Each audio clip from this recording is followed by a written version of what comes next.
तो चलिए एक ऐसी ही कहानी में खो जाते हैं जिसका नाम है वो बारिश की शाम। कभी सोचा है कि जब कॉलेज का आखिरी दिन और उस मौसम की पहली बारिश, जब ये दोनों मिलते हैं तो क्या होता है? बस ये कहानी उसी एक लम्हे की है। तो शुरू करते हैं कहानी के पहले हिस्से से, वो आखिरी शाम। तो सीन कुछ ऐसा है। कॉलेज का आखिरी दिन, हवा में हल्की हल्की बारिश की बूंदें, और सब दोस्त एक दूसरे को गुड बाय बोल रहे थे। एक अजीब सी मीठी सी उदासी थी फिजा में।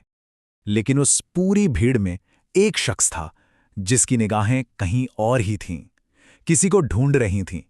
नाम था उसका आरव, और जिसे वो ढूंढ रहा था वो थी आयरा। अब सवाल ये है कि आरव के लिए आयरा थी कौन? वो कोई आम लड़की नहीं थी। आयरा वो थी जो उसकी हर बात पर बस हल्का सा मुस्कुरा देती थी। वो जिसकी हर नोटबुक के कोने में फूल बने होते थे। मतलब ऐसी छोटी छोटी चीजें थीं जो आरव के दिल में घर कर गई थीं। लेकिन एक प्रॉब्लम थी। इतने साल बीत गए पर आरव न कभी हिम्मत ही नहीं कर पाया अपने दिल की बात कहने की। एक ऐसी कहानी जो बस उसके अंदर ही दबी हुई थी।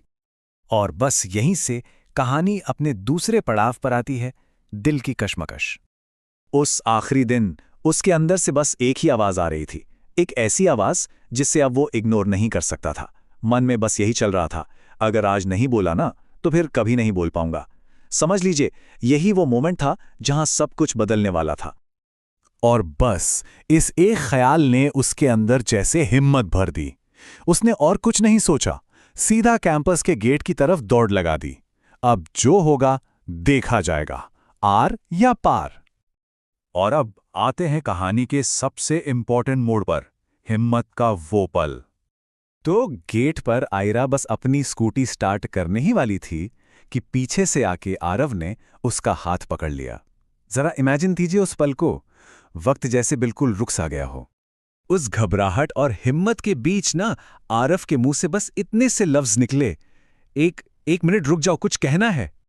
आयरा हैरान तो हुई, पर उसकी आंखों में ना एक हल्की सी शरारत थी। उसने मुस्कुराते हुए पूछा, इतने साल बाद याद आया? इस एक लाइन में सोचिए कितना इंतजार छुपा होगा।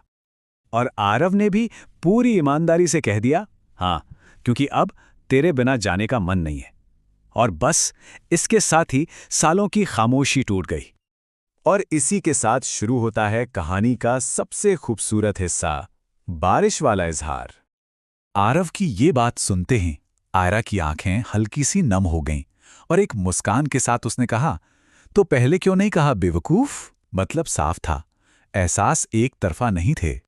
और जानते हैं, ऐसा लगा जैसे कुदरत भी बस इसी पल का इंतजार कर रही थी। अचानक से एक तेज हवा का झोंका आया और बारिश की बूंदें जोर से दोनों पर गिरने लगी। और उसी बारिश के बीच आरव ने वो कह ही डाला जो बरसों से उसके दिल में कैद था। उसने कहा, आयरा, आई लव यू इस बारिश से भी ज्यादा, और इन यादों से भी ज्यादा। ये सुनकर आयरा बस मुस्कुरा दी, और उसके अगले लफ्जों ने उस पल को हमेशा के लिए यादगार कर दिया। उसने कहा, तो फिर इस बारिश को गवाह बनाते हैं। और फिर उसने आरव की हथेली पर एक छोटा सा दिल बनाया और उसके अंदर लिख दिया A+A, एक खामोश सा वादा जो लफ्जों से कहीं बड़ा कर था। और बस दोनों वहां खड़े बारिश में भीगते हुए हंसते रहे। दुनिया की कोई खबर नहीं। ऐसा लग रहा था मानो वक्त बस उनके लिए वहीं रुक गया हो। तो ये कहानी हमें एक सवाल के साथ छोड़ जाती है, क्या सच में कुछ कहानियां सिर्फ बारिश के लिए ही बनी होती हैं? क्या पता, शायद कुछ बातों को कहने के लिए सही मौसम का होना जरूरी होता है।